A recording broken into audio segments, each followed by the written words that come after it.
Agression rwandaise en République démocratique du Congo, enjeux et perspectives. Nous allons parler avec un entrepreneur. Il est aussi consultant en leadership. Lui, c'est aussi un pasteur, pasteur Silas Memile. Bienvenue. Merci beaucoup, David. Alors aujourd'hui, on vous reçoit sous la casquette, pas seulement des pasteurs, mais beaucoup plus des consultants en relations internationales. Oui. Alors qui dit relations internationales, la République démocratique du Congo fait face à l'agression rwandaise. Cette agression rwandaise qui suscite beaucoup plus d'interrogations et beaucoup de réactions de la part de la communauté internationale. D'une part, une communauté internationale accusée d'être en symbiose avec le Rwanda. Et vous, qu'est-ce que vous faites comme lecture face à cette situation? Merci beaucoup, Jean-David. Il faut ici rappeler que cette situation perdure depuis presque 3 décennies aujourd'hui, ce qui suppose que jusque-là, les méthodes ou les recettes que la République démocratique du Congo a essayé de mettre en place pour pouvoir guérir de cette situation n'ont pas été assez adaptées. Pourquoi? Parce que généralement, notre diagnostic a été biaisé. On ne peut pas guérir une maladie à moins de faire un diagnostic non complaisant.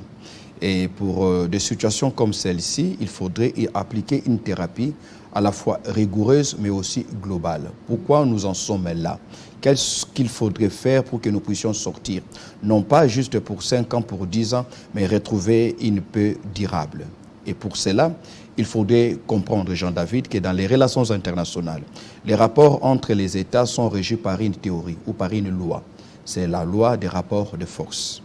Les relations internationales, Jean-David, sont des relations amorales. On doit toujours éviter, on doit très souvent éviter de croire que le bon c'est nous, le mauvais c'est l'autre. Parce que chaque État se permet, n'ayant pas d'âme, puisque les États n'ont pas d'état d'âme, chaque État se permet d'appliquer ce qu'il croit être bon pour sa survie, pour son intérêt national ou pour son intérêt général. Et donc, ce qui devrait nous amener à nous poser de véritables questions. Qu'est-ce qui fait que durant 30 ans, le Rwanda continue à exercer une quelconque hégémonie sur nous et continue à avoir l'adhésion de la communauté internationale, et pourtant, c'est la même communauté internationale qui devrait condamner le Rwanda comme il le fait pour d'autres pays. Malheureusement, nous constatons que cette communauté est en symbiose, comme vous le dites. Pourquoi? Parce que le Rwanda semble avoir une certaine avance par rapport à nous. Ce qui ne devait pas être le cas. Comment ça? C'est-à-dire que le Rwanda est trop petit par rapport à la RDC. D'abord, il faudrait partir loin, il faudrait éviter ces paradigmes. Les relations internationales, c'est vrai que l'espace géographique constitue en soi une puissance, mais ce n'est pas le seul élément qui pourrait traduire la puissance d'un État. Je vous donnerai plusieurs autres États. Nous prenons l'exemple de l'État d'Israël. C'est un minuscule État, le plus petit de toute la région, Proche et Moyen-Orient. Mais vous constaterez que ce petit État, en dépit de sa petitesse, son étroitesse en termes de territoire, est quand même aujourd'hui une grande puissance internationale qui ne peut donc pas hésiter à dicter ses lois en international. Déjà pour dire que la puissance n'est pas dans la superficie. La puissance est plutôt dans l'intelligence stratégique que chaque État met en place pour ne pas subir ce que le voisin ou les autres États voudraient faire de lui ou chez lui, mais plutôt imposer sa volonté. Et pour cela, il ne faut pas être complaisant. Voyez-vous? Donc la petitesse n'est pas en soi une faiblesse et la grandeur n'est pas toujours un atout. Parce qu'à un moment donné, en relations internationales, le vaste étendue d'un territoire peut aussi constituer malheureusement une faiblesse lorsque cet État n'a pas les moyens d'assurer une souveraineté, d'exercer une souveraineté sur l'étendue de ce territoire. C'est ainsi qu'on peut dire en relations internationales, un État qui se veut souverain doit d'abord être un État, mais on ne peut pas non plus être un État si on n'a pas la puissance d'exercer l'autorité de l'État sur toute l'étendue du territoire. Deuxièmement, ce qu'il faudrait savoir, nous devons repenser notre lecture que nous avons du monde international. Ce n'est pas un monde religieux, ce n'est pas un monde moral, où l'on dirait qui est bon, qui est mauvais. Dans ce monde, ce qui compte le plus, c'est l'intérêt général. Lorsque l'on commencera à voir les choses sous cet angle-là, je pense que très vite nous allons repenser notre politique étrangère et donner plus de moyens et d'orientation à notre diplomatie qui, à mon avis, aujourd'hui, semble être en inadéquation avec le contexte, les enjeux du moment. Qu'est-ce qui fait que le Rwanda ait plus le soutien de la communauté internationale et pourtant le bourreau, c'est le Rwanda et la victime, c'est le Congo? Déjà, ça sonne très mal aux oreilles. Parce que quand vous le dites à un enfant asiatique, vous le dites à un enfant qui vit au Danemark et qui vit en Pologne pour lui dire que le Congo souffre parce que le Rwanda les maltraite, c'est déjà paradoxal. Ce qui suppose qu'il y a une absence en termes de politique. Politique qui ne date pas d'aujourd'hui, mais de plus belle lurette. Il faudrait savoir que le Rwanda, en tant qu'État, fait face à une situation. Quelle est cette situation? C'est que le Rwanda dispose d'une démographie très dynamique, mais avec un territoire très réduite.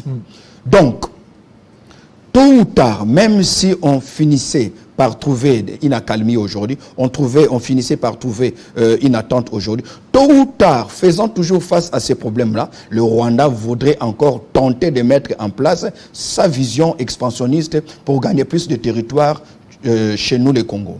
Alors, qu'est-ce qu'il faut maintenant? Ce qu'il faudrait maintenant, c'est de mettre en place un dispositif à la fois sécuritaire et diplomatique qui dissuade le Rwanda, pas seulement le Rwanda, mais tous les autres pays voisins, parce qu'il faudrait dire que nous avons à la fois l'avantage et les désavantages d'avoir autour de nous 9 pays frontaliers. Et tous ces 9 pays frontaliers sont régis par des régimes presque totalitaires qui ne connaissent pas véritablement la démocratie. Et du point de vue sécuritaire, ce sont des régimes instables. Donc, tôt ou tard, ça peut barder au Congo-Brazzaville, ça peut barder au niveau de la Tanzanie, ça peut barder au niveau de l'Angola. Et ainsi, notre dispositif sécuritaire ne doit pas seulement être pensé et élaboré en fonction du Rwanda, mais en fonction de tous les autres. De manière à ce qu'aucun d'eux dans l'avenir puisse dire on va tenter de résoudre nos problèmes au Congo. Parce que le Congo ne doit pas être le théâtre ou encore la plateforme où ils viennent résoudre des problèmes qui sont les leurs. En cela, nous devons très vite mettre en place une armée véritable, une armée dissuasive, une armée républicaine et une armée avec un commandement véritablement structuré. Pour cela, il faudrait qu'en interne, parce que Jean-David, il faudrait savoir que à faire la guerre, tout le monde peut faire la guerre, même un fou. Mais organiser la paix, il faut être savant pour organiser la paix. Voyez-vous? Et le but de la guerre, comme le dit le président américain Benjamin Franklin, le but de la guerre, c'est la paix. Et la paix, s'il faut l'avoir, il faut l'avoir, peu importe les moyens, que ce soit par les négociations, que ce soit par les confrontations militaires, que ce soit par d'autres moyens. L'essentiel, c'est la paix. Mais quel type de paix? C'est cette paix qui soit durable. Cette paix qu'on soit capable de défendre encore demain. Mettre en place une armée structurée, une armée républicaine, une armée dissuasive. Et quand je parle d'une armée républicaine, c'est cette armée qui est apolitique. Une armée qui ne fait pas allégeance aux hommes politiques, mais qui est sous le commandement, parce que vous devez le savoir, que le soldat ne décide pas de la guerre. Le soldat fait la guerre parce que le politique décide de l'envoyer en guerre. Et le soldat n'arrête la guerre que quand le politique décide, après avoir contracté des alliances ou encore signé des accords, que le soldat retournera dans sa caserne. Une armée structurée, c'est cette armée où la formation devient une religion. Parce que vous le savez, que la discipline demeure la mère des armées. On n'est pas une armée parce qu'on a des troupes. D'ailleurs, aujourd'hui, avec l'avancement de la technologie, le facteur du nombre dans l'armée est un facteur relégué. Pourquoi? Parce qu'aujourd'hui, les meilleures armées sont les armées robotisées. Les meilleures armées sont les armées où les soldats sont remplacés par des drones. Donc, pas les nombres, parce qu'aujourd'hui, si vous voyez les nombres est un vous voyez facteur, les États-Unis, donc il y a un effectif impressionnant. Il y a un effectif.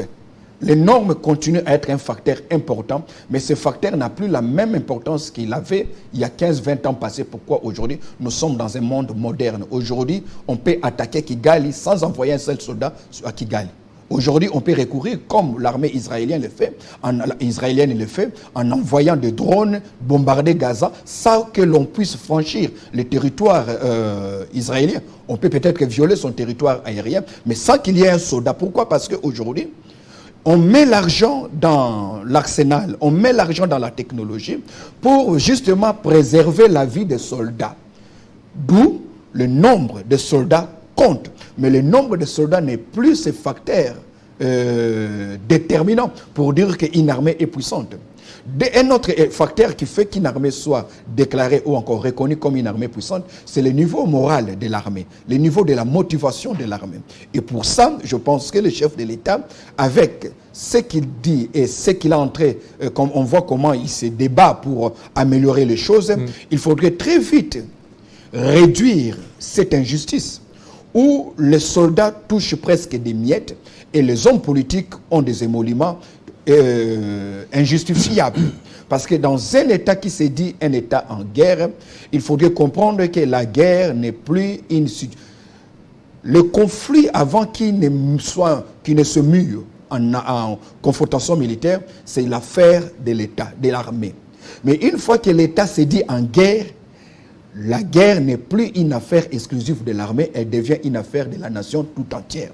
Et qui dit une affaire de la nation tout entière, il faudrait une communication stratégique pour intégrer l'opinion nationale à soutenir l'armée. Et pour que l'opinion nationale apporte son soutien moral à l'armée, il faudrait que l'opinion nationale constate aussi une prise en charge digne de ceux-là qui vont sur le terrain pour se battre et qui deviennent pour nous comme des boucliers. Non pas des boucliers humains, mais comme des défenseurs de l'intégrité du territoire national. Et cela voudrait assez que, autant on met les moyens pour l'acquisition de nouveaux matériels de combat, autant il faudrait aussi assurer une prise en charge de ces soldats pour que le soldat ne soit pas ceux-là qui se pose la question, si je meurs aujourd'hui, qui prendra en charge ma famille? Si je meurs aujourd'hui, qui prendra en charge ma femme? Il faudrait aujourd'hui, comme les États-Unis d'Amérique l'ont fait lors de la Deuxième Guerre mondiale. Vous savez, quand les États-Unis d'Amérique décident de se lancer dans cette aventure durant la Deuxième Guerre mondiale, l'opinion nationale est contre parce qu'on n'a pas eu le temps de préparer l'opinion nationale. On fera appel à des experts en relations publiques, en marketing, des gens tels que Edouard Banez et autres, pour vendre la guerre à l'opinion nationale. Inciter l'opinion à croire en la guerre et à soutenir que leurs frères, que leurs fils, leurs filles aillent à la guerre. C'est ce que l'État d'Israël fait. Mais pour que cela arrive, il faudrait que l'autorité politique mette en place une politique équitable en termes de rémunération et d'encouragement. Il ne faudrait pas que l'acteur politique se serve mieux que ceux-là qui sont en train de se battre, même pour préserver à la fois les institutions et les territoires sur lesquels sont établies ces institutions dirigées par les hommes politiques. Voilà, et ça c'est bien, mais tantôt là, le Rwanda qui attaque la République démocratique du Congo, une communauté internationale qui est de plus en plus hypocrite. Est-ce que faudra-t-il continuer à faire confiance en cette communauté internationale ou faudra-t-il changer des paradigmes, négocier avec le Rwanda? Ben écoutez, on ne saura pas changer la communauté internationale. Elle sera telle qu'elle est. Je répète ce que j'étais en train de dire tantôt. Les relations internationales sont amorales. Donc on doit arrêter de diaboliser et de chercher à sanctifier. Alors mais il faut quoi pour ce qu'il faut, il faudrait plutôt amener que les choses jouent en notre faveur. Et pour cela, il faudrait une diplomatie qui soit en adéquation. Une diplomatie qui soit en adéquation avec les problèmes qui sont les nôtres, tout en sachant quelles sont les revendications de la communauté internationale, mais aussi quels sont les arguments que le Rwanda tient pour séduire cette communauté internationale. Parce qu'au finish, si nous pensons que la communauté internationale fait des yeux doux, cajole le Rwanda pour avoir accès à nos minéraux, eh bien c'est facile, parce que ces minéraux sont sous notre sol et sous notre sous-sol. Donc il est très facile pour nous d'empêcher le Rwanda d'avoir accès chez nous pour prendre ces minéraux et les proposer à la communauté internationale, à toutes ces multinationales. D'où il est question de changer de paradigme. Voyez-vous, sortir de ces paradigmes de la victimisation. Sortir de ces paradigmes où nous nous considérons comme un État de la périphérie et nous battre pour devenir un État du centre, un pôle, et non plus une simple périphérie. Pour cela, il faudrait que notre diplomatie fasse une très bonne lecture du monde. Vous savez, Jean-David, c'est déjà un défi être le Congo. En soi, être le Congo, c'est un défi, c'est comme un examen auquel la nature nous a soumis. Pourquoi? Parce que nous avons ce dont l'avenir, ce dont le monde a besoin pour son avenir. Nous avons ce dont les industries du monde ont besoin. Alors, il se pose la question, doivent-ils venir négocier avec nous directement, payer ce qu'on leur exigera, ou bien ils peuvent profiter de la porosité de nos frontières, ils peuvent profiter de la légèreté avec laquelle nous nous comportons en tant que peuple, ou encore de cette distanciation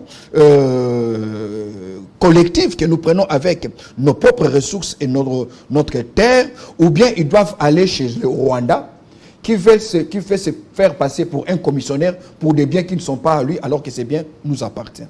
Ce qu'il faut, il faut construire un narratif. Un narratif qui prouve à la face du monde que nous sommes un État responsable. Un État composé des hommes responsables qui assument leurs responsabilités et qui sont fiers d'être là où ils sont, mais aussi capables de gérer leurs ressources. Vous savez, on dit d'un État qu'il est intelligent, non pas à cause du nombre d'universitaires que l'on compte dans ces pays, mais l'on dit d'un État, d'un pays qu'il est un pays intelligent, parce que son peuple a l'intelligence de ses ressources, il a l'intelligence de sa géographie, mais il a aussi l'intelligence de son époque. Le monde dans lequel nous vivons aujourd'hui a besoin de survivre. Et ce qui doit aider le monde à survivre, pour que ces grandes puissances ne tombent pas en faillite, se retrouve chez nous. Donc, nous avons la chance, nous avons le malheur ou le bonheur, soit le bonheur de négocier et de nous enrichir grâce à ce que nous avons, en devenant responsables, en nous assumant, soit nous continuons à être, à accuser, à nous plaindre, et les autres viennent se servir chez nous. Pour cela, il faudrait que nous commencions d'abord par construire un véritable État dans l'espace qu'on appelle la République démocratique du Congo. Parce qu'on ne peut pas être un État souverain si nous ne sommes pas à même d'exercer l'autorité de cet État sur l'intégrité du territoire congolais. Aujourd'hui où nous parlons, nous avons plus de 266 groupes armés. À la fois, nous avons des milliers de partis politiques. À la fois, nous avons des centaines de groupes armés. Cela suppose quelque part que l'autorité de l'État, de plus en plus, est en train de s'effriter. Or, on ne peut pas être une puissance internationale si en interne, on est parasité par des petits soucis qu'on peut très vite résoudre. Voyez-vous, par exemple, le chef de l'État a dit que notre justice était malade. Et je dis amen parce que cela est une vérité. Mais maintenant, nous devons nous rassurer aussi qu'on ne peut pas être une nation forte au centre de l'Afrique. Ce qui ne serait qu'accomplir notre vocation, parce que notre vocation n'est pas d'être le théâtre des affrontements des armées étrangères, mais plutôt d'être la nation leader, la nation qui montre la voie, la nation dont la prospérité a un effet d'entraînement sur la prospérité des autres nations. Et pour cela, il faudrait que nous commencions par comprendre que la justice élève une nation. Et qui dit justice, dit non complaisant. On doit être rigoureux vis-à-vis de nous-mêmes et tolérant vis-à-vis des autres. Cette rigueur à notre propre égard voudrait assez que nous puissions comprendre que 30 ans, c'est beaucoup et ça traîne pendant 30 ans parce que les méthodes n'ont pas été bonnes. Il nous faudrait mettre en place une politique étrangère propre à nous. Parce que justement, depuis notre accession à la souveraineté internationale, le Congo n'a jamais eu le temps, le Congo n'a jamais réussi à élaborer sa propre politique étrangère avec son propre cahier de charges et des objectifs qu'il s'est assignés à moyen, à long et à court terme, à moyen terme et à long terme. Il nous faudrait une intelligence stratégique. C'est lorsque nous allons définir quelle est notre politique étrangère, pour ne pas revenir sur ce que disait le célèbre professeur, paix à son âme, professeur Biyoya Makutu, qui disait que le Congo a une politique étrangère étrange. C'est-à-dire, on ne sait pas c'est quoi notre politique étrangère. On a cru que Mobutu avait une politique étrangère, mais en réalité, je suis désolé de vous dire que les Zaïre de Mobutu n'avaient jamais une politique étrangère propre à lui. C'était une politique étrangère de sous-traitance. Des sous-traitances. Pendant la guerre froide, c'était par procuration que Mobutu exerçait l'agenda, non pas du Zaïre, mais plutôt de l'Occident. D'où, à la fin de cette guerre froide, après la dislocation du bloc soviétique, Mobutu s'est perdu, ne sachant pas quel rôle il va jouer. Et c'est là où vous allez vous rendre compte que les problèmes ont commencé parce qu'on n'a pas eu le temps d'élaborer notre propre politique étrangère. Parce qu'en réalité, on assigne à une armée les objectifs qui ont été désignés dans la politique étrangère. Qui voulons-nous être? Aujourd'hui, nous sommes un des pays les plus assistés du point de vue militaire. Est-ce que ceux qui nous assistent parce qu'ils nous aiment ou bien ils nous assistent parce qu'ils sont peurs de nous? J'opterai pour la deuxième assertion. L'Angola, l'Afrique du Sud, ne nous assistent pas parce qu'ils nous aiment. L'Angola et l'Afrique du Sud nous assistent parce qu'ils savent. Il vaut mieux pour eux d'avoir un Congo fragilisé que d'avoir un Congo debout, usant de toutes ses ressources, parce que naturellement ce Congo sera le plus puissant, les géants de l'Afrique. Or, eux aussi ont des ambitions régionales. L'Afrique du Sud voudrait être la nation puissante au niveau de l'Afrique. L'Angola voudrait du moins être dans la sous-région, la puissance de la sous-région. Donc, à la fois, nous acceptons, nous sommes obligés d'accepter aujourd'hui parce que nous sommes encore, notre armée est en phase de construction, de reconstruction. Nous ne pouvons qu'accepter l'aide des autres. Mais tout en acceptant l'aide des autres, nous devons nous rassurer que ce que nous sommes en train de faire et de penser ne nous amènera pas demain à dépendre une fois de plus de ces voisins qui nous aident aujourd'hui pour qu'ils ne nous aident pas éternellement. Donc, à un moment donné, on accepte d'être aidé, mais à un moment donné, il faudrait aussi échapper. C'est ce que Bernard Badier parle de la géopolitique de l'humiliation ou des humiliés. Après avoir subi autant d'humiliation, par la magie de la résilience, il est grand temps, comme le dit le chef de l'État, que le Congo s'exprime. Il est grand temps que le Congo revendique sa place géostratégique au niveau de l'Afrique et pourquoi pas au niveau du monde. Pourquoi? Parce que tous les atouts pouvant aider un État à partir de la domination, de la précarité pour s'ériger en puissance, nous avons tous ces atouts. Mais ce qui manque le plus au Congo, c'est l'homme. Et quand je dis l'homme, je vois l'homme congolais. Parce que cet homme congolais tel qu'il est pensé, tel qu'il est structuré, qu'il soit dans le domaine politique, dans le domaine religieux, dans le domaine des médias, dans le domaine culturel, malheureusement, l'homme congolais est encore inachevé, incapable de prendre à bras le corps le destin de son pays, les destins de son pays pour dire, voilà, nous voulons rendre la terre congolaise fière de nous avoir eu comme fils et filles. Et pour cela, il faudrait que vous et moi, puissions nous débarrasser de ces paradigmes des éternels assistés pour devenir des éternels leaders demain. Est-ce qu'aujourd'hui, nous sommes un État, la RDC? Eh bien, écoutez, ça serait un débat. Les juristes vous diront que nous sommes un État, mais moi, en tant qu'internationaliste, je vous dirais que j'ai du mal à dire que nous sommes un État. Voyez-vous? Pourquoi? Parce qu'un État n'est un État que lorsqu'il a la possibilité d'exercer sa souveraineté, son autorité sur toute l'étendue de son territoire. C'est vrai, je ne vais pas être aussi sévère à notre égard, nous sommes un État, mais je pense que nous sommes un État en construction, un État qu'il faudrait renforcer. Le problème n'est même pas seulement que nous soyons un État, mais après avoir été un État, que devenons-nous? Devenons un État, et ensuite devenons un État-nation. Dans le sens je voulais simplement dire que cet État que nous sommes censés devenir ne peut devenir véritablement un État que si nous parvenons à construire ce que j'appelle la cohésion nationale. Et ça, comme le président l'a si bien dit lors de son discours d'investiture, cela nécessite à ce que tout le monde mette la main dans la pâte. Réduire sensiblement le nombre de spectateurs et accroître, multiplier le nombre des acteurs, les acteurs politiques, les acteurs religieux. Et pour cela, je pense qu'aujourd'hui, nous n'avons pas droit à l'erreur.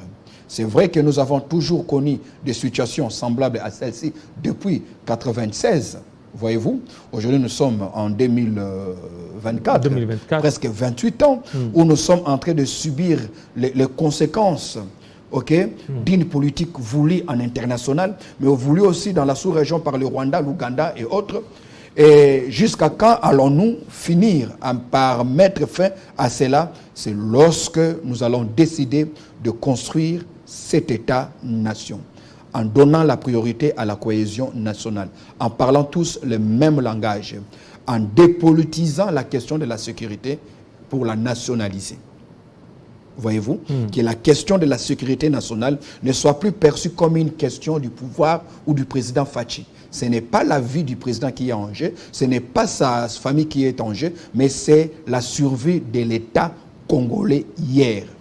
Voilà pourquoi nous disons, nous ne sommes pas seulement Goma, mais nous sommes la République démocratique du Congo, les 2 345 492 1000 km². C'est ça le Congo. Et pour ça, nous devons regarder tous dans la même direction. C'est possible. On peut facilement mettre fin aux ambitions expansionnistes du Rwanda. S'il veut matérialiser ses ambitions expansionnistes, qu'il le fasse au nord-est avec l'Ouganda, qu'il le fasse au sud avec le Burundi, mais pas le Congo.